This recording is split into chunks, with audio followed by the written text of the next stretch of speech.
cerita.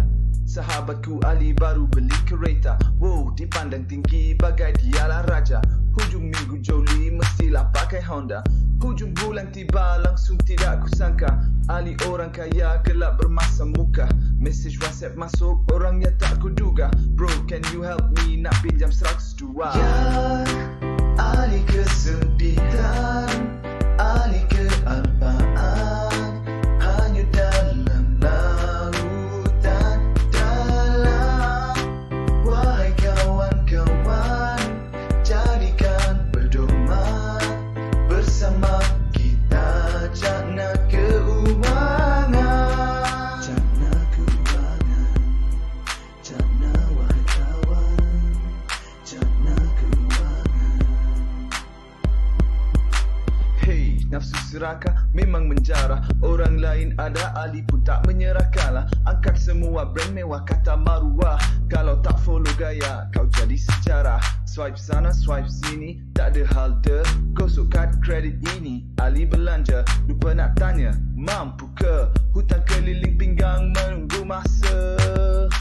Ya, Ali kesedihan, Ali kebuntuan. Tiada ilmu tenang dalam senang. Mari kawan-kawan, ambil pengajaran. Genggam erat kita jana keuangan. Jana keuangan, jana wahai kawan, jana keuangan.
Sajak norma baharu dalam kelembapan ekonomi sedunia. Hadirnya tidak terjangka musibah dan malapetaka sesekali datang tanpa kita berwaspada. Lalu terhentinya segala rutin harian berniaga bekerja. Segala urusan ekonomi dan kewangan tergendala. Untuk kita, semua memutuskan rantai pandemik sehati sejiwa.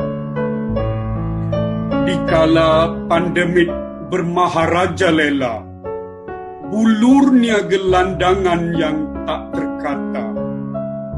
Makan dan minum dari sampah pun tak terjumpa. Kaum marhain makan gaji tidak boleh bekerja, nasib mereka di hujung tanduk. Majikan apa kurangnya dengan bisnes yang merana sengsara? Kedai tak dibuka, lori dan trailer tak kemana, restoran malah warung mama pintu dibuka setengah saja. Tempat tumpuan pelancong kini tinggal gambar lama, gambar kenangan tahun lepas punya. Harga sanitizer dan pelitup muka melambung tinggi. Harga tisu basah dan sabun memuncak gila. Di sini lahirnya peniaga kaya sekelip mata, menangguk di air keruh, menangguk di darah jernih saudara kita, menikmati kemanisan di atas kepahitan warga kita. Syukur, alhamdulillah, akhirnya harga minyak petroleum sudah turun mendadak. Tapi kita dah tak bebas ke mana-mana, merentasi negeri apakan daya. Semuanya terbatas dan berbatas nampak gayanya. Isi minyak penuh setangki, rupa-rupanya bertahan bulanan. Krisis bangkrut anak-anak muda bakal menyusul, lantaran tiada simpanan tetap yang utuh. Fokus sesudah PKPD, selanjutnya PKPB adalah meneruskan kelangsungan hidup. Jam tangan yang pernah bermegah di depan rakan, beg tangan berjenama yang pernah berbangga, kini menetap sementara di kedai gadai. Rantai dan cincin emas yang dulunya menyilau mata, anting-anting yang pernah gah hinggap di telinga, kini malap dan suram di kedai pajak. Rumah untuk dijual, kedai untuk dijual, kereta untuk disambung bayar, slogan baharu untuk mendamaikan bunga di atas bunga, bunga pinjaman peribadi. Slogan baharu untuk mententeramkan faedah di atas faedah, faedah hutang kad kredit. Apakan daya kita untuk melawan pandemik yang bermaharajalela, terpaksa melaungkan slogan teraniaya. Beruntung kita dilindungi. Warga negara segenap lapisan masih dihidangkan bantuan. Kaki tangan awam juga menikmati bantuan. Sekiranya riuh gempita wabak COVID-19 seantero dunia diputuskan di kemudian hari, kita perlu berkira-kira menghadap kelembapan ekonomi sedunia. Sekian, salam puisi.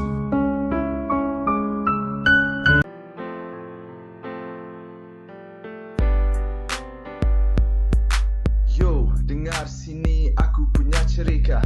Sahabatku Ali baru beli kereta. Wow, dipandang tinggi bagai dialah raja. Hujung minggu joli mestilah pakai Honda. Hujung bulan tiba langsung tidak kusangka Ali orang kaya gelap bermasa muka. Message WhatsApp masuk orangnya tak kuduga. Bro can you help me nak pinjam 102. Ya Ali kesempitan, Ali kealpaan, hanyut dalam lautan dalam.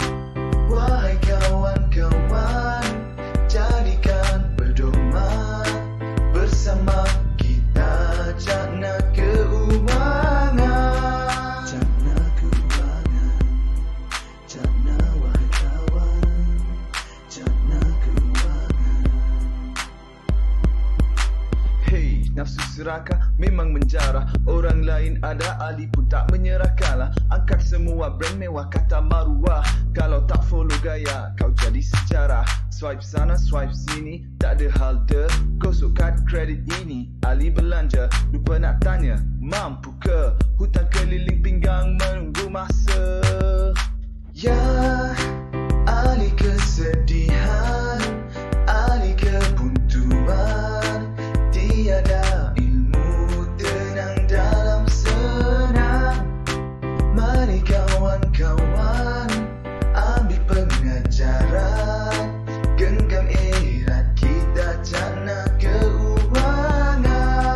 Cakna keuangan, cakna wahai kawan, cakna keuangan.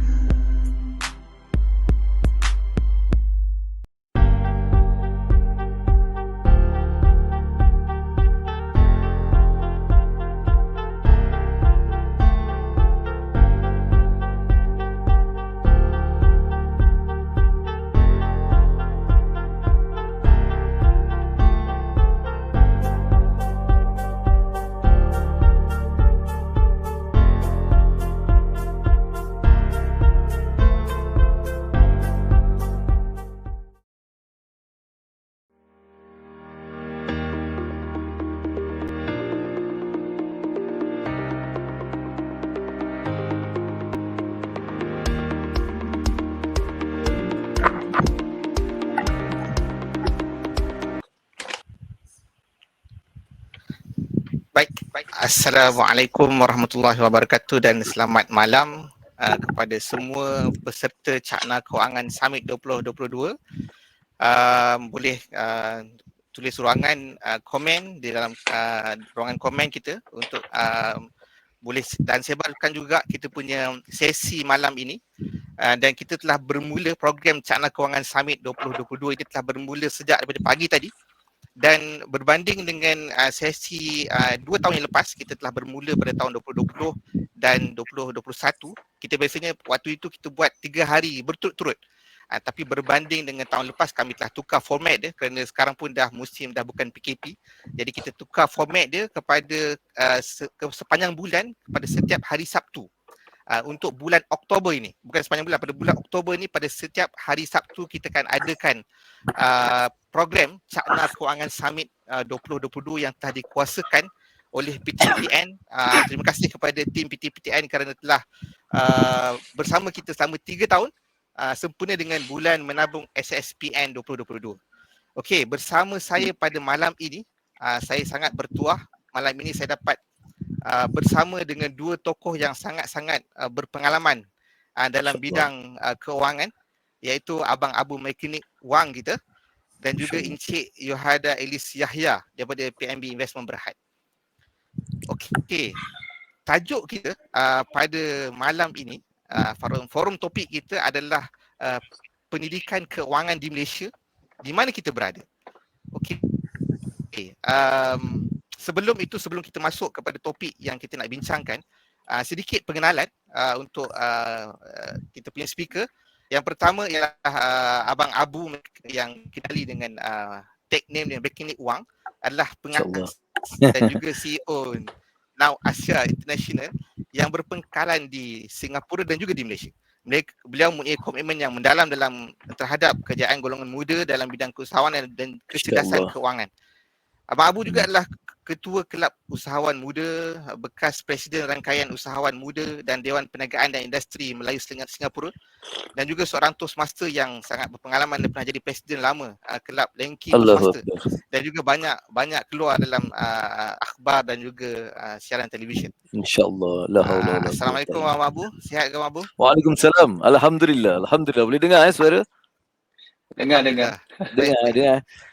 Handsome tak? Handsome ke tak? Handsome Oh, terbaik. Memang lebih handsome mana? Mestilah handsome. Handsome sikit. Allahu Akbar. Okey. Okey, so seorang lagi panel kita ialah Encik Yuhada, ialah Head of Sales of PNB Investment Berhad. Sebelum beliau mulakan kerja di PNB, beliau pernah berkhidmat di Hong Leong MSIG, Takaful dan juga Zurich Malaysia. Dan 18 tahun pengalaman dalam bidang sales and marketing dan juga merupakan graduan Business Administration of Insurance dari UiTM, juga merupakan pemegang Certificate of Agency Managers yang dikeluarkan oleh Universiti Malaya. Jadi kedua-dua panel kita ni sangat-sangat berpengalaman dalam bidang keuangan. Jadi untuk permulaan, untuk panaskan badan, apa kata kita nak tahu lebih dalam lah latar belakang mereka, mungkin dari segi pengalaman mereka dalam bidang keuangan. Encik Yuhada pula dalam bidang takaful dan juga sekarang masuk dalam bidang investment. Mungkin boleh cerita serba sedikit pengalaman mereka sejak daripada awal sehingga sekarang dalam bidang keuangan atau apa-apa sahaja, boleh diceritakan. Mungkin boleh mula dengan Encik Abang Abu dulu. Oh, saya dulu ya. Alright. Okey. Kita nak macam serius ke macam santai-santai je kan? Santai-santai je Abang Abu. Sebab malam-malam ni serius nanti orang tak boleh lah. Jadi kita santai-santai. InsyaAllah santai tapi sampai insyaAllah. Right. Okey.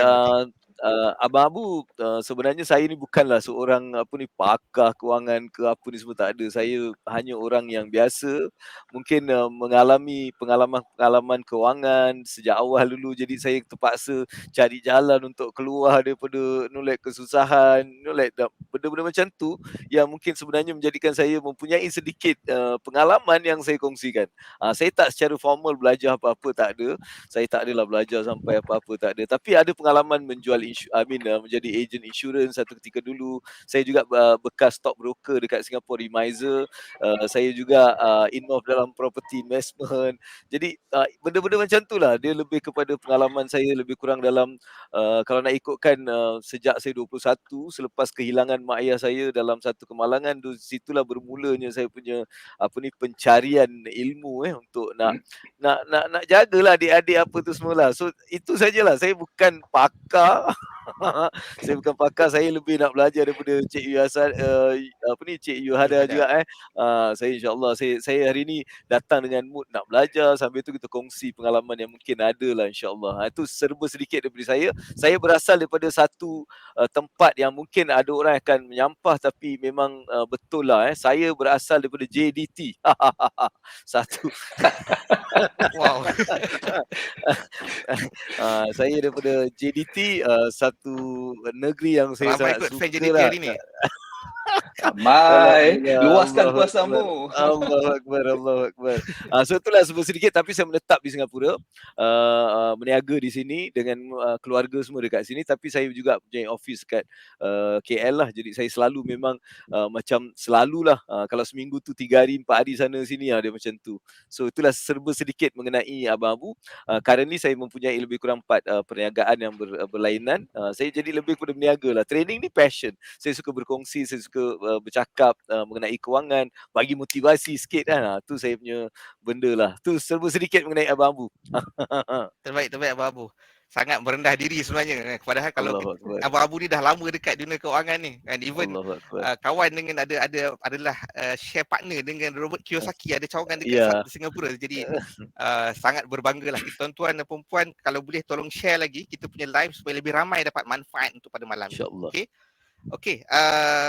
Panel yang kedua, Encik Yuhada Ellis, mungkin boleh cerita sikit, serba sedikit supaya lebih ramai dapat faham dan lebih kenal dengan lebih mendalam Encik Yuhada. Silakan. Okey, Assalamualaikum Tuan Moderator dan juga Abang Abu, apa khabar? Baik, alhamdulillah. Thank you for having me here. Thank you. Sebelum tu permulaan ni saya nak mengucapkan salam Maulid Rasul kepada pendengar-pendengar dan juga yang mengikuti program pada hari ini. Saya juga sama macam Abu, saya bukan seorang yang pakar, tetapi saya ada pengalaman bermula daripada, saya punya kerjaya bermula daripada banking, and then I join insurans, lepas insurans takaful, dan sekarang ni di unit trust. Jadi saya nampak perubahan dari segi dari perniagaan bisnes financial tu, macam mana dia berubah mengikut generasi, dan juga saya banyak belajar juga daripada orang-orang baru, daripada generasi baru tentang pengurusan kewangan dan sebagainya lah. Jadi saya rasa platform hari ini sangat bagus. Di samping saya dapat belajar dengan abu-abu yang popular ni dalam industri ni, dan juga saya boleh berkongsi sedikit lah pengalaman daripada saya dalam 18 tahun dalam financial industry ni, insyaAllah. Baik, terima kasih Tuan Yuhara. Sangat berpengalaman dalam bidang keuangan. Okey, dua panel ni kita nak cuba dapat sedut ilmu-ilmu mereka ni untuk topik dalam bidang pendidikan keuangan. Okey, soalan yang pertama yang saya tuju kepada dua-dua panel kita. Orang kata pendidikan itu bermula dari rumah dan di sekolah. Bagi pandangan kedua-dua panel, Abang Abu dengan Tuan Yuhada, sudahkah Malaysia berjaya melakukannya? Adakah Malaysia telah berjaya melakukannya? Mungkin boleh mula dengan Abang Abu dulu kot. Okey, kalau bagi saya memang betul lah memang betul. In fact pendidikan kewangan ni perlu bermula daripada kecil dan daripada rumah. Daripada kecil, sebab kadang-kadang kita kenapa kalau kita tengok masalah kewangan ni sebenarnya berluasa, ataupun bila datangnya satu-satu ekonomi ni kita dalam satu keadaan yang macam tertekan ke whatever, sebabnya daripada kecil kita tak ada ilmu tu kan. Kita pergi sekolah tak pernah belajar pasal macam mana bila dapat gaji, nak buat apa dengan gaji tu, semua tak ada. Jadi bila kita tak ada, bila kita keluar je daripada sekolah, contohnya kita masuk bidang alam pekerjaan, kita dapat gaji je, kita dah tak ada satu method macam mana nak menguruskan duit ni.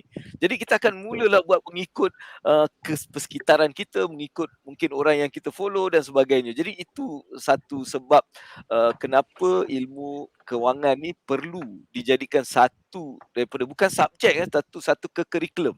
Kalau jadi subjek nanti dia jadi macam teori pula. Dia tak boleh, sebab ilmu kewangan tak boleh diajar secara teori.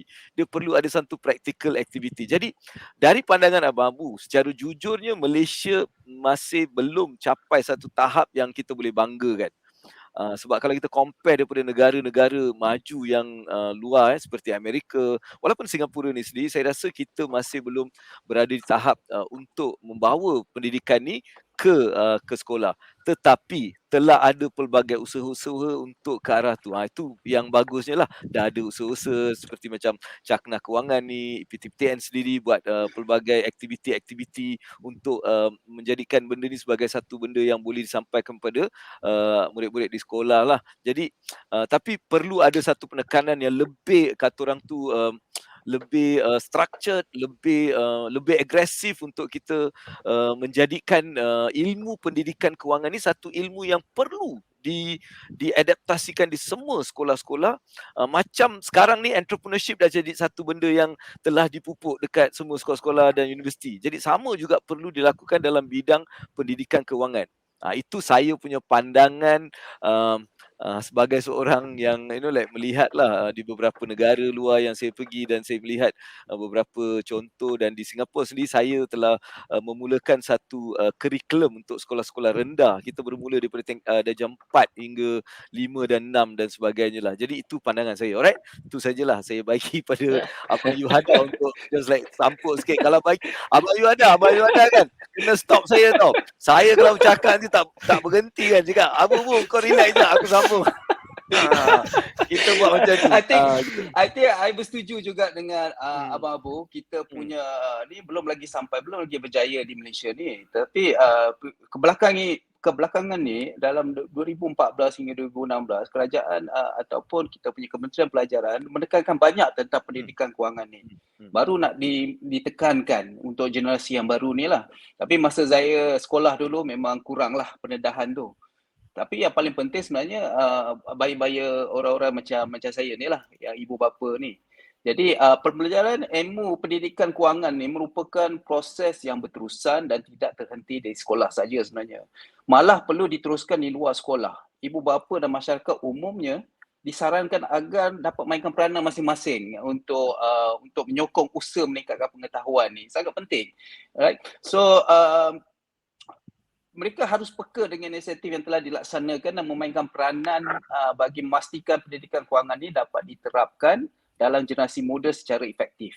So kalau ikut kajian daripada Universiti Putra Malaysia, dia mendapati kanak-kanak sering memperoleh maklumat tentang kewangan ini menerusi pemerhatian dan penglibatan secara tidak langsung dalam aktiviti seharian bersama keluarga. Sebenarnya dia belajar pada parents sebenarnya. Memang kat sekolah ditunjuk, tetapi real life dia belajar pada parent. Itu yang memberikan kesan. Kalau parent dia tak pandai nak menguruskan, dia akan, itu yang buatkan dia tak berjaya sampaikan objektif. I think macam itulah saya punya pendapat lah. Betul. Jadi dia harus tapi dia harus setuju, harus datang daripada parent tu sendirilah. Dia punya kesedaran tu. Maksudnya pendidikan tu bukan fokus kepada sekolah saja kan. Maksudnya mak bapak pun kena ada kesedaran dan pemikiran tu supaya dapat diterapkan juga dekat rumah-rumah. Betul. Jadi saya rasa pendapat tu ibu bapa tu yang paling penting sekali sebenarnya. Pasal dia belajar pada bapak yang memang simpan duit, jaga duit anak. So, anak dia pun memang jenis menyimpan. Kalau bapak dia memang jenis berbelanja kan, kuat berbelanja, agak boros. Saya rasa anak dia pun dia akan lebih boros itulah. Dia akan betul perangai tu. Dia mungkin silap dia, bukan silap lah, mungkin dia punya pendidikan tentang pengurusan kewangan tu tak diwujudkan di kalangan ibu bapa masa sekolah lah. Jadi masa kita sekolah dulu, masa saya sekolah rendah dulu, mak bagi duit belanja, dia kata ni duit belanja, habiskan duit ni, balance simpan. Which is benda tu sebenarnya tak betul lah. Bila kita dah dewasa, kita dah go through semua, sebenarnya kita kena simpan dulu, baru kita belanja. That's the right way untuk kita menjaga kita punya financial lah. Betul. Baik, terbaik Tuan Yohada. Okey, tadi Abu ada cerita sikit ada perbezaan di antara Malaysia, sistem pendidikan kewangan di Malaysia dan Singapura. So mungkin boleh terangkan secara lebih detail supaya orang-orang kat Malaysia kita ni boleh faham perbezaan bagaimana Malaysia dan Singapura. Baik. Actually dia pada saya, macam saya cakap tadi kan, macam Abang Syuhada cakap tadi, it start from kita, parents. Sekolah boleh buat saja, tapi kalau dekat sekolah kita dah ajar, rumah dia datang tak ada orang yang actually like nak sambung benda tu. Contohnya, dia belajar something tapi dekat rumah tak ada orang yang nak sambung benda tu. Jadi benda tu waste juga.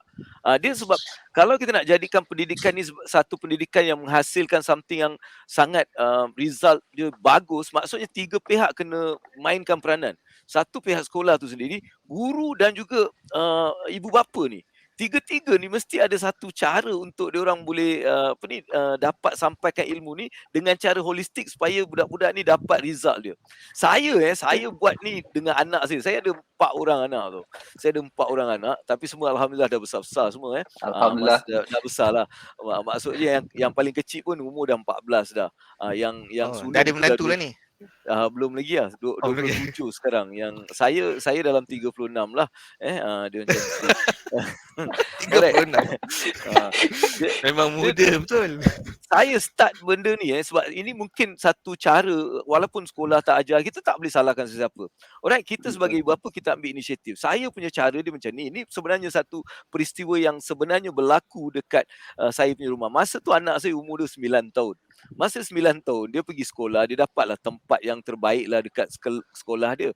Jadi kat Singapura ni mak bapak dia akan dipanggil lah untuk diberikan anugerah dan sebagainya lah. Jadi saya dan orang rumah saya pergi kan nak tengok anak dapat hadiah ni kan.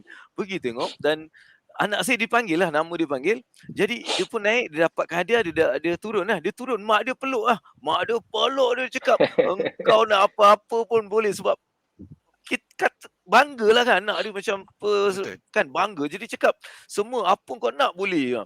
Jadi anak budak-budak kecil ni lain kali jangan cerita macam tu. Kalau cerita macam tu dia akan pegang benda tu kan. Jadi besoknya kita dah balik, kita tidur, kita bangun kan.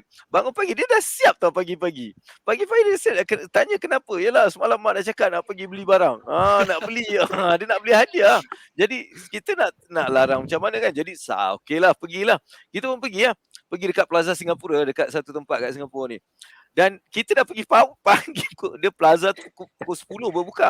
Tapi dia punya tak boleh tahan dia, kita terpaksa pergi pukul 9. 9 pergi terpaksa duduk kat McDonald tu tunggu benda tu buka.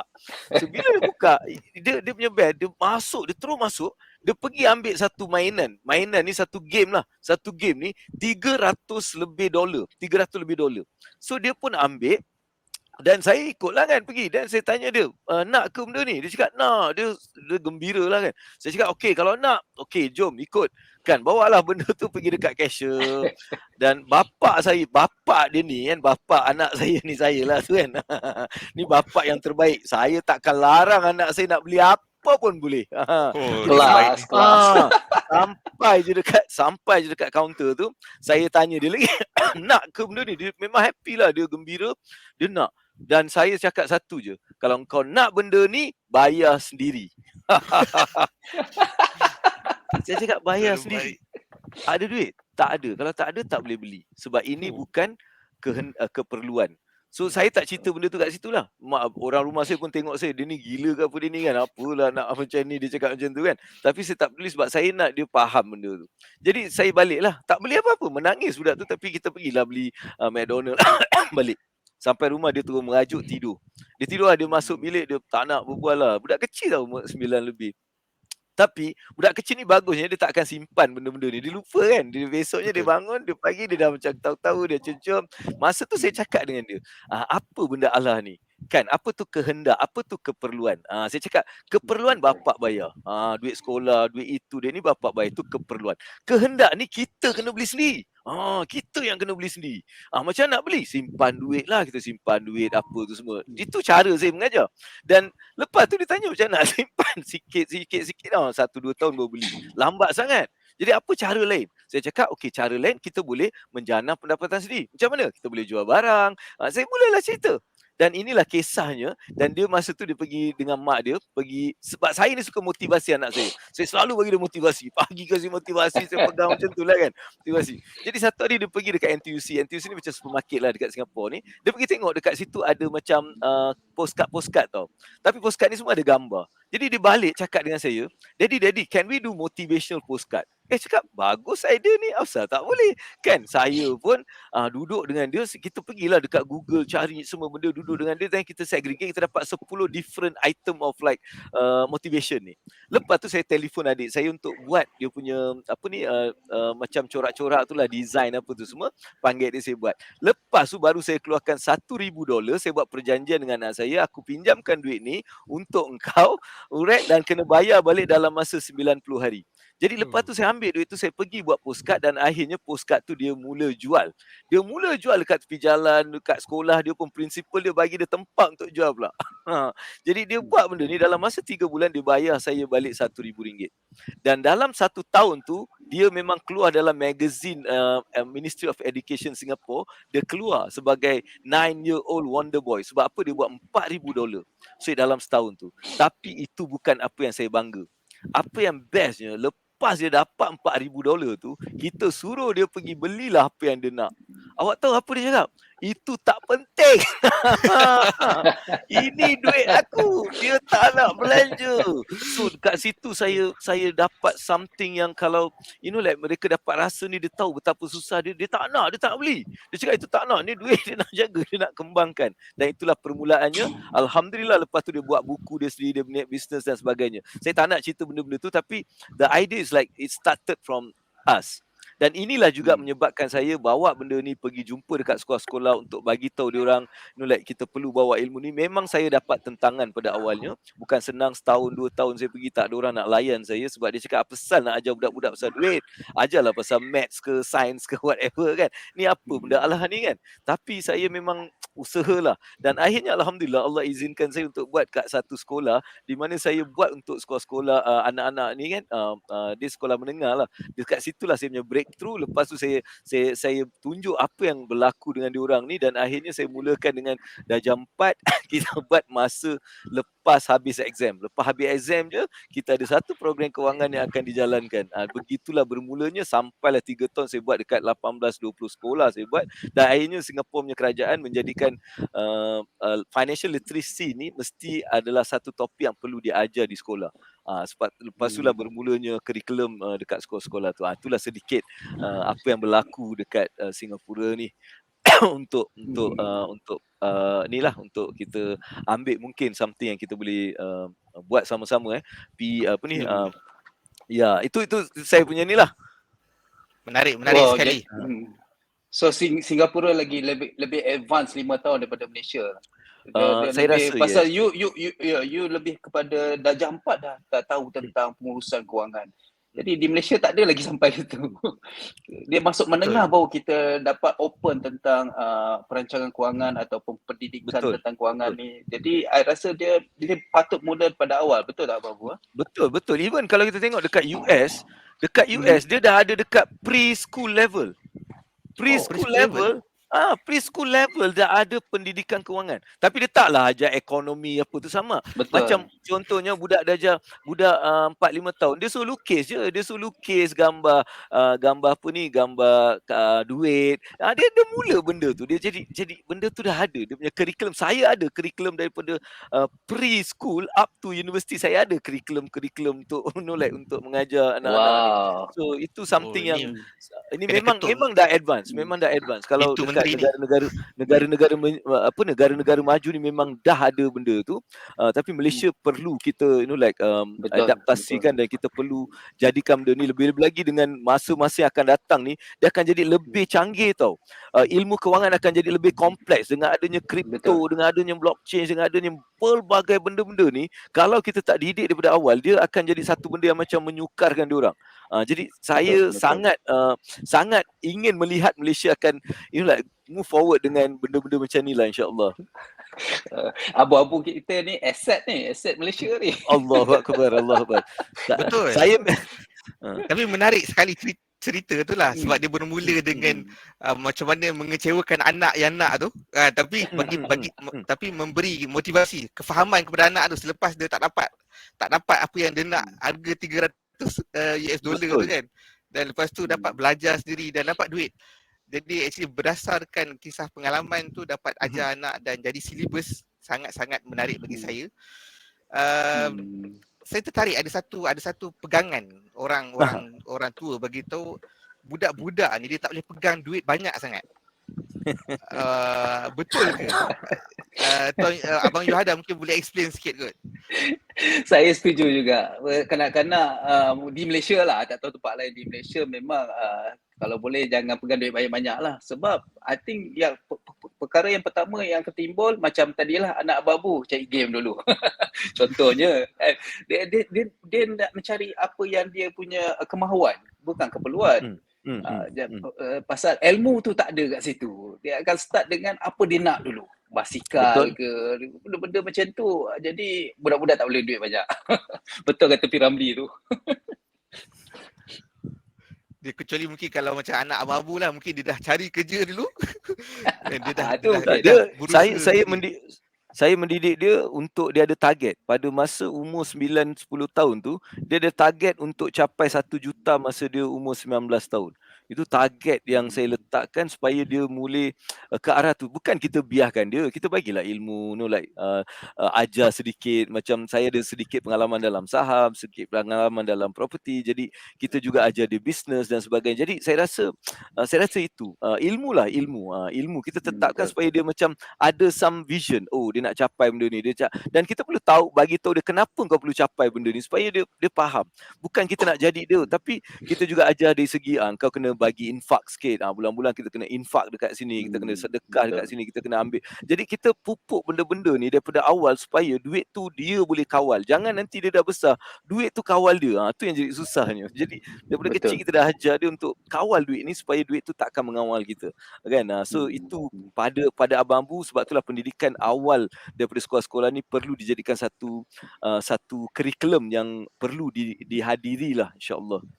InsyaAllah. Betul. Terbaik. Saya sanggup mainkan peranan lah kalau ada kan opportunity dengan pihak siapa-siapa saja, insya-Allah. Kalau ada sedikit mungkin kita boleh bincangkan macam mana kita nak mungkin pilot dekat mana-mana dan sebagainya. That's because saya percaya benda ni, dan sebagai rakan strategik untuk Robert Kiyosaki juga dalam cash flow game dan sebagainya, kita juga boleh mengajar ilmu kewangan ni tak perlu boring, tak perlu rasa macam susah. Dia dalam cara yang fun, cara yang menarik, dan mereka akan belajar something yang very very powerful lah, insya-Allah. Yalah, betul. Generasi muda ni nak fun, dia nak suka-suka, happy-happy, so baru ilmu tu masuk kan. Betul. Dia tak boleh formal saja kan. Dia tak boleh formal, dia tak boleh serius, dia lari. Okey, okey. Soalan yang seterusnya lah kan, bila pasca pandemik semakin ramai orang susah, dia perlukan bantuan. Even kalau tengok pembentangan bajet dekat semalam, masa Menteri Tengku Zafrul bentangkan, yang orang tulis dekat bawah tu adalah hashtag KWSP, keluarkan KWSP. Jadi nampak sangat dia orang tak ada duit contohnya, dan mereka perlukan bantuan. Jadi apakah yang mereka ni boleh lakukan untuk selesaikan masalah ni? I think first kali dia kena ubah sikit, ubah suai dia punya gaya hidup, lifestyle dia kena ubah sikit lah. So selama ni dia gunakan kad kredit untuk shopping kan. Sekarang ni kita cuba elakkan. Dia kena ada dia kena bijak dan berhemah lah tentang penggunaan atau kewangan tu, bagi mengelakkan dia dia tambah hutang lagi.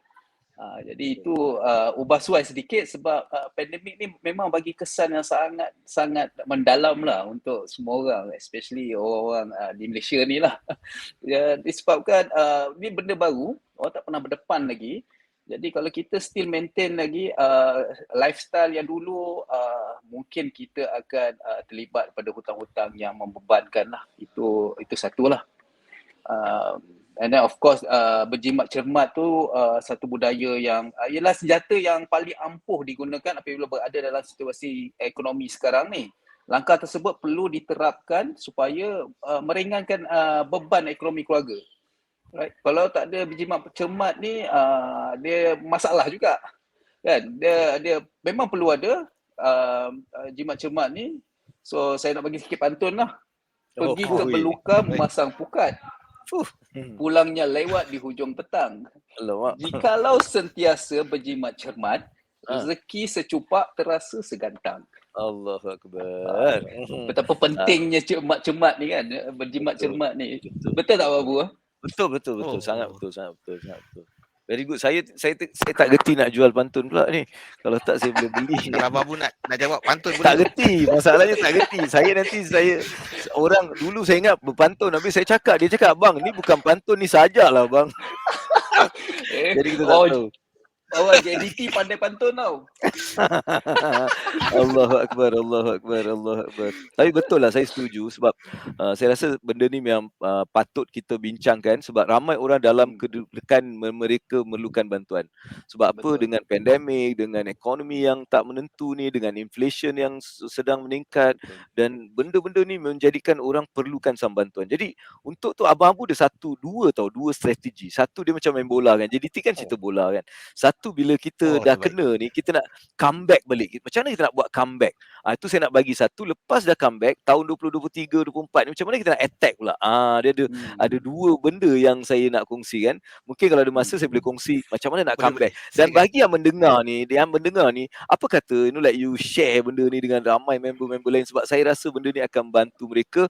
Perlu sangat kita berkongsi dengan ramai member-member lah. Boleh tag orang ke, ataupun boleh share ke dan sebagainya. Bagi yang buat benda ni, di akhir rancangan ni Abang Bu nak bagi something yang so special untuk you all. Sangat-sangat special. You akan rasa macam, wow, alamak, ruginya aku. Jadi jangan awak rasa terugi. Awak just like let people know, let them come, insyaAllah. Kalau saya dapat 50, at least 50 orang, at least saya akan bagi benda tu. Kalau tak, alright. Saya nak cerita benda ni sebab benda ni macam mana kita nak buat comeback. Dia macam main bola juga kan. Dalam bola ni bila kita dah kena 1-2-0 ke, kita nak buat comeback. So comeback ni adalah strategi yang perlu kita amalkan dalam kewangan pada masa ni. Macam mana kita nak buat comeback? Yang pertama C. Saya ambil akronim tu. Comeback tu sendiri sebagai akronim dia. So the first is C. C ni adalah kita kena cut expenses. Ini adalah benda pertama yang perlu kita lakukan. Alright, cut expenses, especially expenses yang tak perlu, expenses yang sebelum ni yang berlebihan. Sebelum COVID kita ada pendapatan yang bagus dan kita boleh berbelanja suka hati kita ni semua, kita dah kena cut. Sebab nak buat comeback ni awak kena jaga benda tu. Kalau awak dapat pendapatan lebih pun tapi expenses awak sama ataupun lebih, tak guna juga. Kan, sebab tu cut expenses adalah satu priority yang perlu kita letakkan kalau kita nak buat satu comeback. That's the first one. Second, kita ni bila ada masalah, cubalah jadi orang yang pergi offer to be helped. Maksudnya kita offer diri kita ni untuk dibantu. So sebab ramai kita ni tidak mahu mengambil satu inisiatif untuk pergi tanya, kan? Contohnya kalau kita ada masalah dengan pembayaran hutang whatever, pergi sana tanya. Ni pihak PTPTN dia tunggu saja datanglah. Kita orang bagi tahu macam mana nak selesaikan contohnya. Kan? Jadi kita perlu mengambil inisiatif untuk diri kita dibantu. Mungkin ada orang juga ada banyak geran-geran ataupun pertolongan, bantuan-bantuan yang ada tapi kita tak jadikan diri kita tu relevan sangat. Jadi to offer ourselves to be helped. That yang kedua. Ketiga, M, make a list of your your inventories tu. Make a list. Hutang awak, income awak berapa, kan, perbelanjaan bulanan berapa. Sebab benda ni walaupun kita tahu tapi ramai, in fact saya punya kajian mengatakan dalam lebih kurang 70-75% ni dia tak buat benda tu. Dia tak pernah ada list perbelanjaan dia, list pendapatan dia, hutang dia berapa, sebut tak ada. So ini adalah satu benda yang perlu kita tahu kalau kita nak buat comeback. Dia macam orang yang badan yang nak kuruskan badan. Dia kena timbang dulu untuk dia tahu berapa kilo dan sebulan ni aku nak kurang berapa, barulah dia boleh bergerak. Sama juga dengan kewangan ni. Tapi ramai orang kita tak tahu pun kita dalam keadaan macam mana dan macam mana kita nak buat. Jadi make a list of inventory supaya kita faham sangat. And E ni kita kena explore and review kita punya matlamat-matlamat terdahulu. Sebab mungkin sebelum COVID kita ada matlamat yang besar. Kita ada matlamat yang mungkin aku nak pergi Paris, kan, aku nak pergi sana, aku nak beli kereta. Tapi disebabkan keadaan kewangan kita sekarang dalam kedudukan yang macam-macam ni, kita perlu buat some kind of like kita explore balik dan kita review balik. Mungkin aku perlu tangguhkan aku punya benda ni, aku perlu ubah sikit. Sebab apa? Kedudukan tak sama lagi. Sebab nak buat comeback kita kena betul-betul buat secara betul. Alright, that's come. Back ni apa? Back ni kita dah belajar daripada satu kesilapan ramai orang sebelum pandemik ni. Apa? Simpanan. Betul ke betul? Kalau kita tengok pihak AKPK tu pun sendiri cakap 53% daripada rakyat Malaysia tidak mempunyai RM1,000 sebagai simpanan sekiranya berlaku apa-apa kecemasan. Jadi ini menunjukkan kita dah buat satu kesilapan yang besar. Alright, jadi B ni build emergency saving dengan cepat. Sebab tu dapat apa-apa kerajaan punya bantuan dan sebagainya, jangan kita pergi belanja tapi kita mula membina sebagai satu simpanan kecemasan yang perlu ada. That's B. Alright? Okay, boleh ke boleh ni? Boleh. Boleh, so far boleh. Boleh. So, saya ada 3 lagi, iaitu A. A ni apa? Alright, dalam keadaan sekarang, walaupun kita mungkin pendapatan tak cukup, gaji tak cukup dan mungkin kita mempunyai perbelanjaan lebih, maka A stands for additional income. Kita perlu nak tak nak, suka tak suka, kena cari pendapatan tambahan. Mungkin dengan bekerja lebih masa ataupun menjalankan perniagaan online, macam-macam. Mungkin ada skill, kita boleh mengajar orang, kita boleh buat kuih untuk orang, macam-macam. So kita perlu ada additional source of income. Alright, untuk memastikan kita tak masuk dalam satu kegersangan kewangan. Lebih-lebih lagi dengan inflation yang sudah mula kita sudah rasa dah. Jadi kita perlu ada satu cara untuk kita menambahkan kita punya pendapatan tadi. Dan dalam perjalanan ni kita kena C ni stands for correct and adjust. Kadang-kadang apa yang kita buat ni mungkin memerlukan satu adjustment. Like mungkin dulu kita berbelanja macam ni, kita kena adjust sikit. Mungkin kita bershopping lebih-lebih, kita kena adjust sikit. Mungkin dulu kita makan dekat jadi sekarang kita mungkin kena cari kat kedai mamak ke apa ke kan. Contoh yang sekarang kedai mamak pun mahal saya terperanjat hari tu like. So it's like macam Allahu Akbar. Saya ni serius cakap. Saya 2 tahun setengah dulu saya pergi Penang dekat airport tu, saya makan mihun, kuah kari, ikan satu dan teh kosong. Saya makan, saya ingat lagi, RM12.80 saya bayar 2,5 tahun dulu. Saya baru ni, sebelum ni saya ada satu program dekat Penang tu hari, saya pergi, saya makan, kedai tu dah berubah ke tempat lain tapi sama kedai, pergi makan sama juga, mihun, ikan satu, kari dengan teh RM28.60. Berganda naik. Ini bukan saya cakap, tapi itulah keadaan je. Kita nak buat macam mana? Kan awak tak boleh nak komplain. Tapi saya tengok pendapatan saya tak adalah naik macam tu sangat. Kan? Pendapatan saya tak naik macam apa harga tu naik. Jadi ini memang merisaukan. Jadi additional income is something that we need to know, correct and adjust. Dan last kali is about K. K is so important, is about knowledge. Kita perlu ada knowledge dalam kewangan ni, kita perlu ada knowledge dalam menyimpan, knowledge dalam spending, knowledge dalam investment dan sebagainya. Jadi itu adalah satu benda yang Abang Abu boleh share dekat sini supaya anda ada some strategy untuk kita buat comeback. Nanti kejap lagi kita bincang-bincang, saya nak bagi attack pula kejap lagi lah. Macam mana nak attack? JDT kan, kita darah JDT. Kita mula ambil sikit dah. So Abang Abu dah cover semua ni, comeback ni. Itulah. Tak. Memang komplit. Betul. Saya setuju. Especially dari segi mencipta pendapatan tambahan tu. How to make additional income. So rata-rata kita memang perlukan buat pendapatan tambahan ni. Itu sangat penting lah kan. I mean untuk kita nak, orang kata nak memastikan taraf hidup kita ni menjadi lebih baik. Betul. Jadi sekarang pun dah senang kan nak buat pendapatan tambahan pun, jadi Shopee, letak link dekat kita punya Facebook, dah dapat sikit-sikit kan. Dia actually dah banyak. So itu yang penting bila Abang Abu cerita comeback itu, the K tu adalah knowledge. So kena explore. Knowledge tu kena explore. Dia bukan kita attend satu seminar je dah. Dia kena keep exploring. Dan macam yang contohnya yang tadi beritahu Abang Abu beritahu, kena offer to be help. Actually kita nak kena tahu jugalah apa bantuan-bantuan yang kerajaan kita dah sediakan. Betul? Abang Buhari dah hilang, Abang Juhadah kita je lah tu. Okay. Alright. Saya minta maaf. Saya punya internet mungkin ada kacau-kacau sikit. Moderator hilang, susah kita Bu. Itu nak bagi tahu, maksudnya bila contohnya kita kena aware bila bajet begitu, bila bayar PTPTN cepat dapat potongan 20%. Jadi orang yang alert tu okey, dia bayar cepat lah kan, boleh bayar PTPTN dapat potongan 20%. Jadi kena alert lah, knowledge dan kena alert itu semua tu lah. Baik, terima kasih. Nanti kita tunggu dulu dia punya attack tu. Saya nak kena salin dah salin semua. Itu memang ilmu hal. Dia boleh cover satu cara kewangan kita ni. InsyaAllah. Okey, kita soalan yang seterusnya lah. Bila cerita tadi, bila kita sedap dengar bila Abang Abu cerita pasal anak dia dah betul. Dengan pengalaman dia kan, dia kaya di usia muda. So mungkin saya rasa dekat kita punya penonton kita pun ada yang ramai di kalangan anak-anak muda kita. So mungkin boleh dapat advice daripada Abang Yuhada atau Abang Abu, macam mana nak kaya di usia muda. Abang I think Yuhada kalau I think based pada I punya experience ataupun kalau kita tengok buku daripada Rich Dad Poor Dad daripada Robert Kiyosaki, Abang Abu very familiar. Dia kata untuk kita nak jadi sukses, nak jadi kaya ni, kita perlukan sistem yang bagus, network yang bagus supaya menjadi business owner.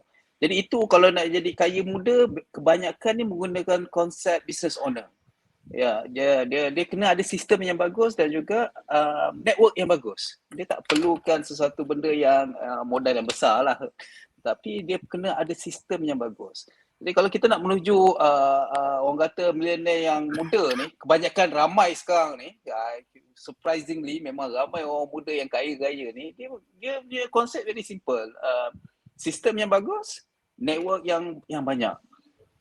Jadi kalau kita ada cara ataupun ada some ilmu tentang tu, insya-Allah benda tu possible. Baik, your network is your net worth kan orang kata kan. Yap, Jadi nak betul. kena explore lah macam mana nak Betul. bina network tu. Mungkin kena berkuli dulu dengan orang yang pandai, lepas tu dia akan share dia network. Saya rasa macam tu lah kan. Antara Abang Yahudi, saya sangat setuju. Sistem yang bagus dan network yang bagus jadi antara method untuk kehadapan untuk kita terus maksudnya jadi a business owner. Jadi antara benda yang cepat lah. Tapi of course orang kata dalam 9 business yang jadi mungkin satu yang jadi kan. Ada banyak pancarobanya dan nak kena menambah ilmu lah dalam bidang keusahawanan pula kat situ. Betul. Okay. Mungkin Abang Abu ada tambahan. Okey, dia sebenarnya bila kita nak jadikan orang ni kaya, kita sedang bagi satu jalan yang salah sebenarnya. Sebab ramai kalau kita tengok kita lebih fokus pada jadikan orang tu jutawan, alright? Jutawan ni dia tak ada satu definisi yang betul untuk jutawan. Apa definisi betul untuk jutawan? Tak ada. Sebab tu ramai orang dia akan ikut orang-orang tertentu untuk jadi jutawan. Contohnya ada orang bila aku ada kereta dengan rumah sejuta aku ni jutawan. Ada orang mungkin aku punya sales ni juta aku jutawan.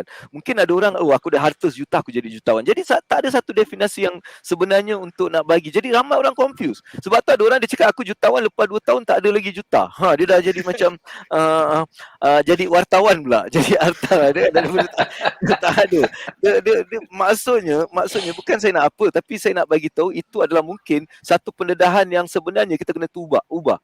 Kita tak boleh mengajar macam mana nak jadi kaya, tapi kita kena ajar satu konsep yang nama dia financial independent. Macam mana kita nak capai financial independent tu dulu sebelum kita nak capai jutawan ke dan seterusnya. Jadi kalau kita boleh pupuk ilmu tu, macam mana dalam beberapa tahun ni kita capai financial independent. So bila kita capai financial independent, barulah kita boleh pergi ke mana yang kita nak. Kita nak capai 1 juta ke, kita nak apa ke kemudian. Sebab ramai orang terperangkap dekat sini. Sebab dia belum lagi financial independent, maksudnya mereka belum mampu untuk nak buat apa-apa, tapi mereka sudah mula berhutang dengan banyak untuk nak rasa aku ni jutawan. Kan ini adalah satu kesilapan minda yang saya rasa perlu kita berikan kesedaran yang banyak. Apa tu financial independent? Sebenarnya macam mana kita nak capai financial independent? Dan financial independent dia ada satu je tujuan dia. Satu je formula dia. Formula dia adalah pendapatan pasif yang kita generate daripada pelaburan dan sebagainya ni dapat menampung perbelanjaan bulanan kita. Bila kita capai benda tu, kita dah financially independent. Jadi formula dia sama. Tak kira gaji awak besar ke, gaji kecil ke, whatever. Tapi formula dia sama. Jadi kita boleh mendidik orang supaya mencapai benda tu dulu. Lepas tu, kita ikut Islam. Kita cakap, lepas tu kau pilihlah kau nak pergi mana. Kau nak zuhud boleh, zoro boleh. Kau nak just like relax, whatever. Ataupun kau nak pergi buat, up to you. Sebab kita tak nak kongkong orang. Tapi kita nak tunjuk supaya dia jangan buat satu kesilapan. Alright, itu pada pandangan Abang Abu satu benda yang perlu kita mula ubah. Satu lagi adalah retirement. Retirement juga adalah satu perkataan yang perlu kita ubah. Sebab retirement ni kita dah ada dekat old school tau. Ini dah berzaman punya benda retirement yang kita masih gunakan, tapi dia tak menghasilkan apa yang sepatutnya retirement ni hasilkan. Kenapa saya cakap macam tu? Saya ada mengajar dan saya juga berjumpa ramai orang-orang yang bersara, dan saya dapati satu masalahnya, lepas 2 tahun berasa duit dah tak ada. Lepas 2 tahun bersara duit dah tak ada dan dia kena terpaksa cari gaji lagi, kena pergi kerja lagi dan sebagainya. Ini bukan cerita bohong, ini cerita betul. Dan saya nampak kenapa, sebab falsafah ataupun pemikiran retirement tu disalah ertikan. Alright, retirement bukan sampai umur kita 60 baru kita dah habis kerja kita retire. Tak, retire boleh berlaku dalam umur 30 tahun, 35 tahun. Bila kita capai financial independent tu kita dah retire. Maksudnya kita tak bekerja untuk gaji tadi. Kita bekerja kerana kita minat, kita suka dan sebagainya. Jadi ini benda pendedahan yang perlu kita bagi supaya anak-anak muda sekarang dia lebih faham apa tu retirement. Sekarang zaman dulu kita ada pencen dan sebagainya, sekarang dah tak ada. Sekarang kita ada retirement punya duit. Tapi retirement punya duit bila kita keluar dah tak cukup. Sebab apa? Inflasi. Sebab orang tak faham benda inflasi ni semua. Kan? Jadi kalau dulu masa kita umur 24, kita cakap aku bersara nanti dapat setengah juta. Masa 20 tahun. Kita masih ada lagi 40 tahun perjalanan. Kan? Dalam 40 tahun tu, kita dapatlah setengah juta tadi yang nilai dia mungkin 50,000 pada masa tu. Jadi inilah yang perlu kita faham supaya ramai orang mengharapkan retirement tu akan bantu dia hidup selama-lamanya. Ini satu kesilapan dan sayangnya mereka hanya sedar benda ni selepas mereka retire tu. Itu masalahnya. Jadi ini dua perkataan ni yang saya memang dalam satu perjuangan untuk nak bagi tahu orang, ni dua kena faham betul-betul. Kalau faham dua ni betul-betul, insya-Allah hidup jadi senang, hidup jadi mudah dan insya-Allah kita dapat keberkahan dalam kehidupan kita ni. So itu saya punya pandangan lah untuk Abang Buhari dengan Abang Yuhada. Menarik Babu. Dua benda tu actually saya pun belajar lah. Financial independent, retirement kan. Kau ingat retirement bila dah 55 baru kita retire kan. Tapi dan financial independent tu satu kosakata yang barulah. Yang definition tu kita kena perjelaskan dan sebar luaskan. Jadi tuan-tuan dan perempuan yang bersama kita pada malam ini, take note, sampaikan cerita ni dekat anak-anak muda kita supaya bila diorang faham. Bukan nak jadi jutawan ke, nak kereta mewah kan. Itu bukan matlamat dia. Kita nak jadi financial independent. Lepas tu nak kerja, ikut suka hati kita lah. Ikut kita punya maksudnya minat kita. Terbaik. Kita tak dapat lagi yang attack tu, tapi tak apa, kita pergi soalan yang seterusnya. Attack kendian. Kita sampai pukul apa ni? Kita sampai pukul berapa? 10 pun boleh, tak ada masalah Babu. Tak ada lebih sikit alright. InsyaAllah nanti last kita kasih. InsyaAllah. Okay, kita pergi soalan seterusnya. Apakah yang mungkin panel kita, Abang Abu, Abang Yuhada, nak lihat dari sudut pendidikan keuangan di masa hadapan? Apa yang kita boleh improvekan? Saya rasa semua orang kena mainkan peranan.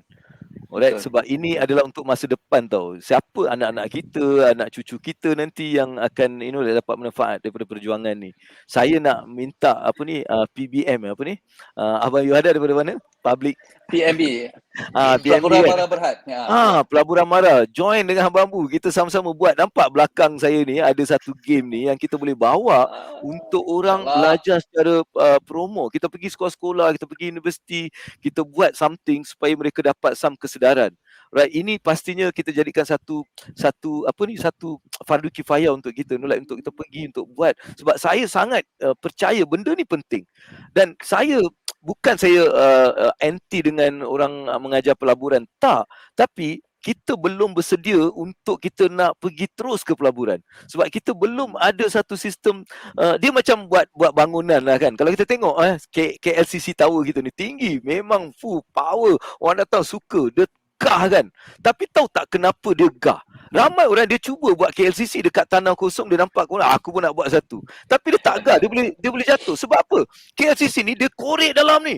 Dia korek dalam, dia punya foundation dalam sangat kuat supaya dia nampak gah. Tapi ramai dalam kewangan, dia tak ada ilmu kewangan, tak ada asas simpanan pun tak ada. Apa-apa tak ada, tapi dia nak melabur. Duit dapat nak melabur, akhirnya dia kecundang. Jadi sebab tu saya cakap fundamental. Right, fundamental yang kita perlu didik, kita perlu bagi. Bila dia ada fundamental tu, dia boleh buat decision yang betul. Dia boleh buat satu keputusan yang betul. Sama ada aku boleh melabur ke tak boleh, aku boleh involve berapa, kalau melabur berapa yang aku patut involve. So benda-benda macam ni. Dia macam main bola lah dalam pelaburan ni, macam main bola.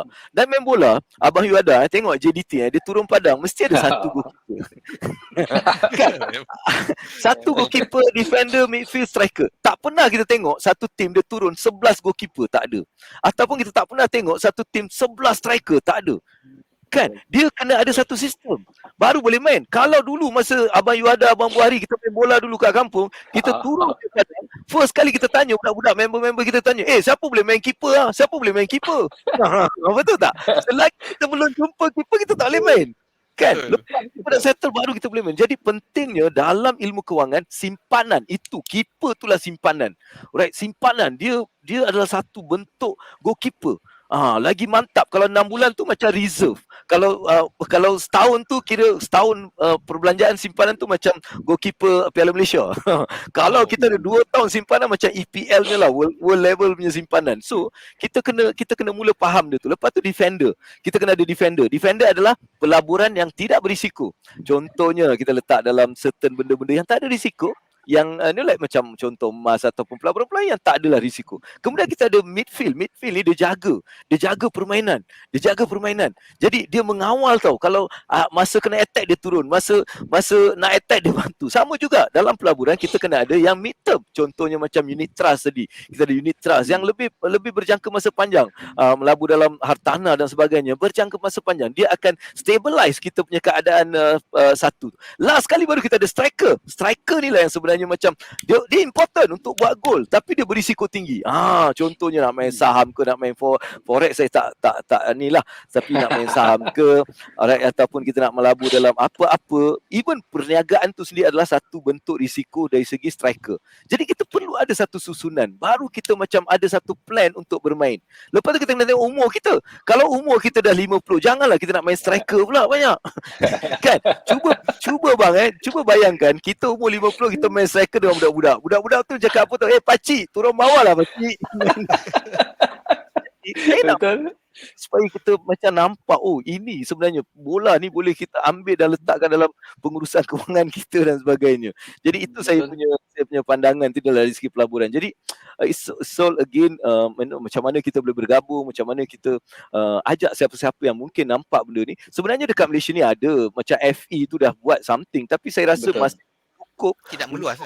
Dia belum sampai ke tahap sekolah-sekolah dan sebagainya, dan dia mesti ada dia tak boleh ada dia mesti ada practitioners yang actually buat benda ni.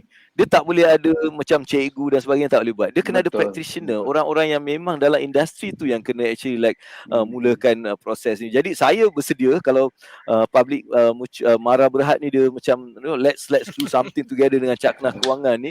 Kita hajak PTPTN sekali, kita boleh round satu Malaysia untuk bawa yang bagus lah. InsyaAllah dia akan pasti ada kebaikan yang kita akan dapat daripada benda tu, insyaAllah. Tu saya punya pandangan lah bang. Ya, setuju dengan Babu. Saya setuju sangat dengan Babu tentang strategi dan sistem tadi itulah tentang pelaburan. Tapi kalau melihat dari segi Cakna Kewangan ni, kita nak ikut cara Singapura ya. Di mana dia bermula dah jam 4 tu. Saya amazed dia bermula pada jam 4, you masukkan, instilkan video, some idea tentang simpanan, pelaburan. Bagi saya itu sangat penting. Supaya budak-budak ni tahu daripada kecil, dia dah tahu dah. Dia boleh kurang-kurang dia boleh nasihatkanlah parent dia ke apa ke, dia ada some awareness lah kat situ. Kurang-kurang. Jadi kalau modul yang Babu tu dapat diturunkan di sekolah-sekolah Malaysia ni, insya-Allah bagi saya satu pendedahan tentang pengurusan kewangan yang baik. Why not? Kan? Dia dapat membantu dari segi pembinaan jati diri lah untuk orang muda ni. Bila meningkat dewasa, dia dah tahu dah teknik macam mana nak buat, macam mana kita nak ubah. Jadi semoga benda ni sampai kepada pihak yang tertentu lah, insyaAllah. Kita usahakanlah, kita doa pada Allah kalau ada rezeki kat situ, kita dapat buat kebaikan, insyaAllah. Kita boleh set meeting terus nanti. Abang ada untuk kita sama-sama lah kan, pergi ke tempat yang orang yang betul kan kat situ. Betul insyaAllah. Baik. Okey, saya rasa mungkin dah lebih kurang attack nak attack tak? Boleh juga kita nak attack ni. Sebelum kita masuk ke kesimpulan, kita kena bagi attack dulu. Kalau abang bagi saya masuk, saya satu hari tak habis ni berbual. Sebab saya memang teruja bila berbual, sebab saya pernah berada dalam keadaan yang memang teruk, kita tak ada duit, saya tahu betapa susahnya perjalanan tu. Jadi saya tak nak orang mungkin yang macam saya ni melalui proses tu, sebab dia ada cara untuk kita melepasi benda tu lah. Anyway, attack ni selepas kita dah macam dah nak comeback ni kita dah buat persediaan, kita kena attack. Kalau tak boleh menang. Kan, kalau kita tak attack, kita tak boleh menang. Kita tak boleh main defense saja, kita kena attack dah. Sebab nak comeback ni adalah untuk kita, either kita nak menang ataupun kita nak sama kan. Macam Johor lah, kita dah kena dulu kan. kita comeback, kita attack, kita terus menang. Jadi penjaring terbanyak pun kita punya pemain lah, Bergson kita dah skor lebih kurang 26 gol. Memang kita jadi kita malam ni kita. Abang Buari daripada mana? Kelantan ke Terengganu? Kelantan. Saya Selangor lah sebab duduk kat Selangor. Okey lah. Boleh lah insya-Allah. Apa-apa pun Kasih Chan lah JDT, kasih Chan. Tak, JDT bagi dia bawa banyak pembaharuan, dia banyak semangat, dia jadikan satu bola sepak ni healthy tau. Saya memang teruja like bila bola sepak ni jadi something yang best lah. Okay, so attack attack ni, bila kita nak attack ni kan, so dalam kewangan lah ada attack. First kali kita kena assess risk yang kita nak ambil tadi. Sebab bila kita nak attack, kita nak melabur, kita nak buat baik, tapi ramai orang kita buat tanpa kita betul-betul assess apa akan terjadi sekiranya benda tu tak jadi. Apa dia punya risiko dia. Sebab ramai orang kita, dana orang kita tau, masalah orang kita ni, kita dengar je, 5,000 kau masuk, 2 minggu dapat 10,000 lah. Itu kita dengar, kita dah tak boleh tahan. Mana. Jadi sebenarnya itu adalah satu prinsip yang salah dalam pelaburan. Dalam pelaburan, soalan pertama yang perlu kita tanya sebelum tanya berapa return, macam mana saya boleh loss? Cuba awak lepas ni orang jual pelaburan kat awak tanya, boleh tak tunjukkan saya cara untuk saya rugi dalam pelaburan ni? Kita nak tahu apa cara yang boleh rugi ni. Sebab itu yang cara yang betul. Cara yang betul kita tanya. Kalau orang tu jujur, dia akan bagi tahu. Dia akan, kalau ni ni. Kalau dia cakap ini memang tak akan rugi, itu dah menipu lah. Jadi kita dah tahu. Sebab orang ni selalu dengar, saya dapat berapa persen pulangan. Kita lebih kepada pulangan, tapi kita tak pernah tengok apa masalah. Sebab itulah bila keadaan market tak betul, ramai orang kena marah.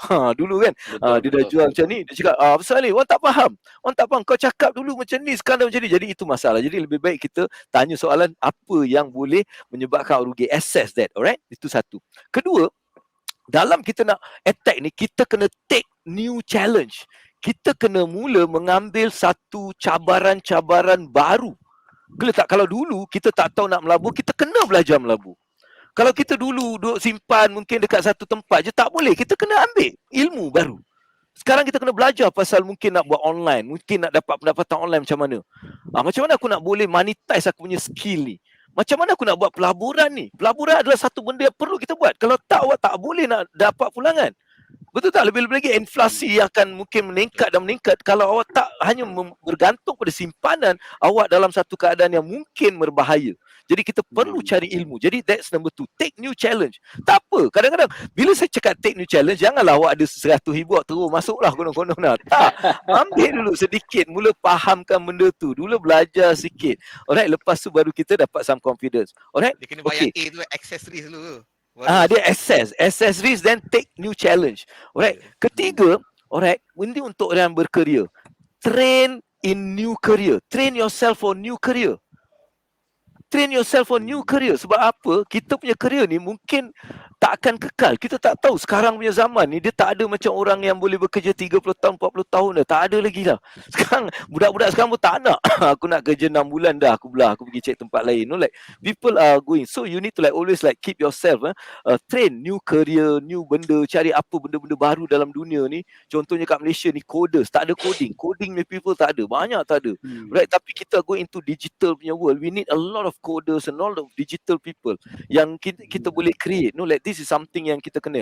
And then keempat, A ni stands for, bila kita ada duit ni, nak attack ni, kita kena ada allocation. Macam saya cakap tadi, berapa persen yang kita boleh melabur dalam benda-benda yang berisiko tinggi, berapa persen yang aku kena simpan, berapa persen yang aku letakkan dalam. Jadi kita kena ada satu allocation. Sebab ramai orang dia tak ada allocation kan, dia terus aku dapat dia, aku terus masuk. Lepas tu bila dah hangus baru dia macam mula cakap itu dan ini. Jadi allocation tadi, alright. Dan dalam masa attack ni, sebab kita bila attack ni kita memang nak dapat balik tau. Biasanya kita nak bangkit balik, kita nak cepat. Masa ni kita selalu akan buat some kesilapan. Sebab tu careful. Alright, careful. C ni stands for careful and have a plan. Alright, jangan kita sebab kita gairah nak attack, kita macam buat kesilapan. Alright, kita akan rugi banyak duit dan sebagainya. Jadi jangan buat tanpa ada satu carefulness. Maksudnya kita kena berhati-hati dan ada plan yang betul. Dan akhir sekali, know your limit. Tahu limit awak. Awak kena tahu apa limit untuk aku nak masuk dalam benda ni. Apa limit yang aku boleh. Jangan go over limit. Alright? Sebab itulah ilmu kewangan ni, dia perlu ada satu simulasi. Alright, simulasi. Kita kena, sebab ilmu kewangan dia macam basikal, dia tak boleh belajar pakai buku, duduk-duduk lepas tu aku dah terror basikal. Tak boleh. Awak kena kayuh basikal. Dan masa kayuh tu ada risiko dia mungkin boleh jatuh dan sebagainya. Sama juga dalam pelaburan.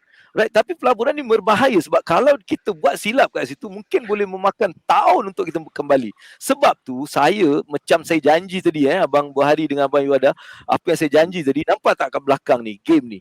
Ini adalah game Robert Kiyosaki. Alright, Robert Kiyosaki dalam bahasa Melayu, right, kita akan ada sesi ni 15 hari bulan ni. 15 hari bulan ni di Kuala Lumpur saya buat benda ni, dan bagi mereka yang nak dapat tiket free yang bernilai 199, untuk yang datang ni je lah, yang tak datang tak, kita off benda ni. Alright, anda boleh just hubungi nombor tu, WhatsApp saja, cakap saya dengar lah tadi Cakna Kewangan, saya nak tiket tu. InsyaAllah akan dapat satu e-tiket untuk bersama dengan Abang Abu dalam satu hari punya session di 15 hari bulan dekat Kuala Lumpur ni. So ini memang bila saya boleh yakin bila awak belajar melalui permainan ni, awak akan rasa sangat-sangat berlainan, awak akan faham apa tu financial independent, awak akan mula faham dan awak sudah ada satu plan dan awak tak perlu nak terburu-buru dan sebagainya. Jadi saya nak benda ni untuk yang datang pada hari ni sebab respect awak punya time, awak datang kan. Jadi saya nak bagi benda ni, tapi bagi yang ambil immediate action, sebab saya tak boleh bagi banyak sebab saya akan limitkan pada 10 orang sahaja, sebab kita tak akan buat besar-besar benda ni. Kita ada 30 ke 50 orang saja yang boleh main. Jadi kita bagi pada yang first 10 sajalah. Jadi first 10 insya-Allah akan dapat benda ni. Alright. So itu attack. Boleh ke boleh Abang Yu ada okey tak? Boleh. Mantap. Insya-Allah. Jadi benda ni insya-Allah kita saya nak sampaikan. Jadi saya serahkan balik kepada Abang Buhari dan Yu ada lah. Okey. Terima kasih Abang Abu. Memang padu attack tu kita dah dapat. Lepas tu dia bagi bonus lagi untuk program apa yang tiket tu untuk menangi tiket. Ramai saya nampak yang ada komen kat tu, saya nak Sanizal Jamil, Helmi Basri, kita semua nak. Asta Ahmad pun kata, memang menarik ni. Fatimah Yulis Yaakob pun kata. Jadi ramai yang nak ni. Kita pun sekarang bersiaran juga dekat Facebook PTPTN. Jadi kita harap ramai yang bukan sekadar mendengar. Dan apa yang penting adalah untuk kita take action. Apa yang kita boleh, apa yang kita action yang seterusnya, supaya kita pun dapat faham lebih lanjut dan faham dia punya financial literacy kita akan bertambah. Baik, panjang lebar kita dah sembang secara santai ni, ada masuk cerita JDT apa semua ni. Kita nak mungkin kesimpulan supaya mereka yang dengar dapat faham sikit dia punya khulasah dia untuk sesi pada malam ini. Mungkin kita bagi kepada Abang Yuhada dulu. Silakan. So saya berpendapat bahawa pengetahuan tentang kewangan ni adalah aspek yang amat penting bagi pendidikan untuk generasi muda lah. Alright, terutamanya dalam fasa pembentukan diri mereka lah. Pendekatan pendidikan kewangan secara terancam dalam sistem pendidikan Malaysia ni adalah satu usaha jangka panjang yang dapat menyemai nilai murni berkaitan dengan pengurusan kewangan dalam diri. So sangat-sangat penting lah. Memang kita kena start daripada education lah tentang tentang pengurusan kewangan, pengetahuan tentang kewangan, sangat-sangat penting.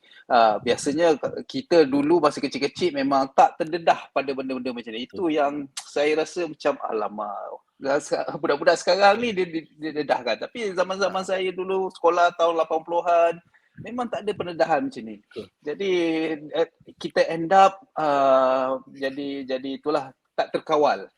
Jadi saya sokong juga dengan usaha daripada Cakna Kewangan ni untuk mengadakan sesi macam ni, kerana dia beri kita satu idea ataupun kita some knowledge tentang macam mana nak menguruskan, siapa orang yang patut kita refer. Sangat-sangat bagus. So tahniah kepada tim-tim Cik Bahari lah kerana mengadakan program sebegini. Baik. Tuan Yuhada. Okey, Abang Abu mungkin ada final word. Okey. Dia ada attack word tu. Dia attack dah. Kita habiskan dengan kaya tadi kan. Get rich. How to get rich. Okey. So get rich ni akronim lagi satu. GETRICH. Dia akronim. So ini macam dia punya whole lah. Apa yang kita belajar tadi saya kesimpulkan dengan perkataan get rich. Alright. First is G. G ni Kalau kita nak kaya, first get up early. Maksud ni bangun pagi, jangan malas. Subuh tu bangun, pergi subuh tu pergi. Kalau lelaki tu pergi berjemaah dekat masjid subuh tu. Pergi dan habiskan awak punya first responsibility. Subuh, solat subuh kat situ, sedekah kat situ, berzikir kat situ. By pukul 7 dengan kuliah semua dah settle dah. By pukul 8 awak dah bersedia untuk dunia. Clear tak? Jadi get up early tu penting sebab Allah juga janji masa itulah rezeki ni ditentukan. Dia pagi-pagi tu. Jadi bangun pagi. Siapa yang termiss pagi ni memang dia orang yang akan struggle. Seriously. Alright, dan mungkin walaupun dia dapat pun dia tak ada keberkahan. Like pagi tu rezeki tu berkat. Sebab tu kalau kita berniaga pagi tu buka pukul 6 lepas solat subuh tu dah buka perniagaan kita sebab dia ada keberkahan pagi tu. Alright, tu first kali. Earn more than you spend. Alright, pastikan setiap bulan kita ada pendapatan yang melebihi perbelanjaan kita.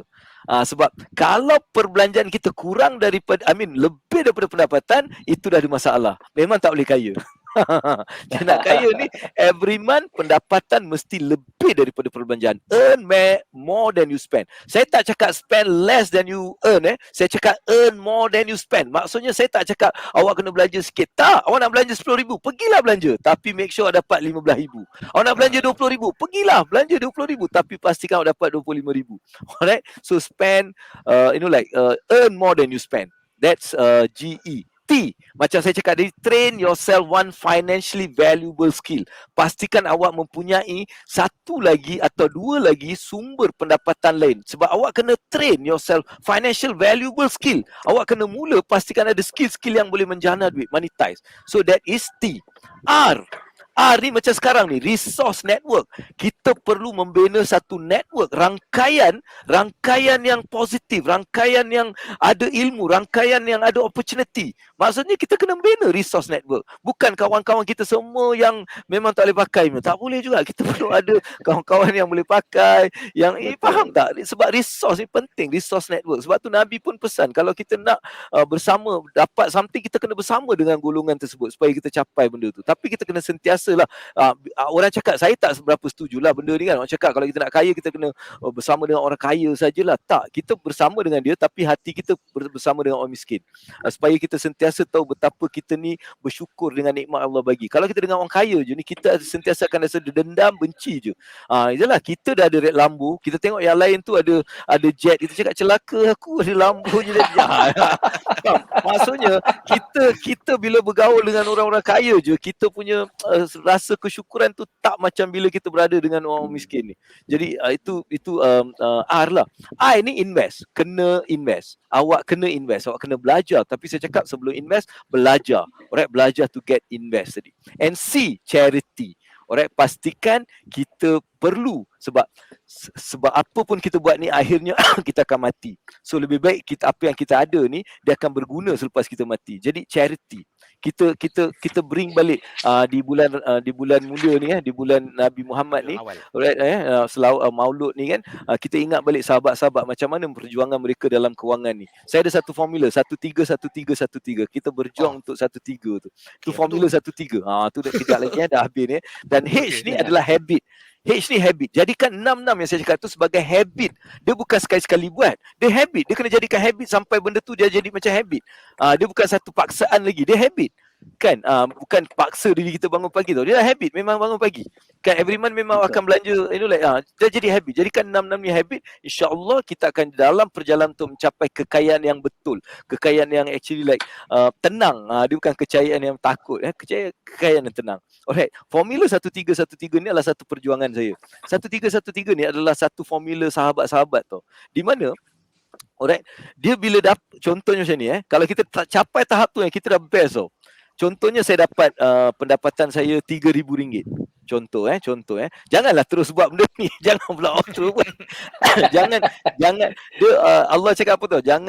Jangan zalim orang lain dan jangan zalimi diri kita juga. Jangan kita buat something sampai kita zalim diri kita. Tak boleh juga. Jadi satu formula ni kita boleh letakkan sebagai kita punya tujuan Kalau saya dapat RM3,000, bila saya RM1,000 tu daripada 3 tu kan, RM1,000 tu untuk saya dan keluarga saya. Maksudnya saya akan gunakan RM1,000 ni untuk duit keluarga, duit makan, minum dan sebagainya. RM1,000 lagi saya akan gunakan untuk saya menjana pendapatan. Saya akan mulakan dia untuk melabur ke, untuk saya membina bisnes ke, whatever. RM1,000 lagi. Dan RM1,000 lagi adalah untuk saya bagi pada orang-orang susah. Saya just like bagi. Jadi ini satu formula yang sebenarnya kalau kita boleh capai benda ni, dia satu benda yang akan beri kita satu ketenangan hidup lah. Jadi saya memang orang yang advocate formula ni supaya bila sebelum kita mati tu at least kita dah ada benda tu. Wah, memang gila, memang best gila kan. So itulah saya nak just like tamatkan saya punya ni. Kalau tak, benda ni takkan habis sampai pukul 12 Boleh lagi Abang Abu kalau ada lagi formula ni kita nak mendengar lagi. Nanti orang dah menyampah dah lah dia ni cakap JDT tadi orang Selangor pula tak suka kan. Allah kita kena akui lah kehebatan JDT ni kan. Okey, so saya juga ucapkan terima kasih lah kepada Cakna Kewangan kerana memberi kesempatan untuk saya berkongsi ni insyaAllah, dan juga persahabatan baru dengan Abang Yuhada insyaAllah kita ni satu benda yang baik lah, dan mudah-mudahan apa yang kita kongsikan ni Allah akan jadikan sebagai satu cahaya kepada mereka yang mendengar. Mudah-mudahan cahaya itu akan bawa mereka untuk mencapai kejayaan kewangan yang betul, dan mudah-mudahan kita akan tergolong dalam orang-orang yang soleh. Alright, itu sajalah daripada Abang Abu, dan saya serahkan kepada Abang Buhari lah. Terbaik Abang Abu. Memang terima kasih lah kepada kedua-dua panel kita pada malam ini, Abang Abu dengan Abang Yuhada. Actually banyak yang kita belajar, banyak akronim, banyak wisdom yang kita dapat pada malam ini, khususnya pada topik pendidikan kewangan ni. Dan actually kira kalau berakhir sesi ni, kira berakhirlah sesi untuk Cakna Kewangan pada Sabtu ni lah. Tapi dia akan berterusan untuk Sabtu minggu depan. Sebab kita Cakna Kewangan untuk tahun 2023 ni agak berlainan. Kita buat setiap hari Sabtu untuk bulan Oktober. Okay, jadi jumpa lagi pada hari Sabtu depan insya-Allah bersama dengan panel-panel yang hebat juga. Tapi sebelum tu saya nak menjawab lah, sebab tadi Abang Yuhada ada bagi pantun. So, saya nak jawab pantun sikit. Pantun tu mau karang tadi. Silakan. Buah cempedak di dalam guni. Ambil kuali, tolong masakkan. Sekian dulu program hari ini. Jumpa lagi minggu hadapan. Okay. Abang Abu punya pantun ni kita tunggu ni. Allahu Akbar. Abang Abu dia bagi akronim semua tadi. Tak, saya kalau pantun nanti ada JDT jangan marah. InsyaAllah. Okey. Itu saja. Terima kasih kepada semua yang bersama kita pada malam ini, dan jumpa lagi pada minggu hadapan. Assalamualaikum warahmatullahi wabarakatuh. Terima kasih Abang Abu. Terima kasih insyaAllah. Jumpa lagi. InsyaAllah. Assalamualaikum. Salam.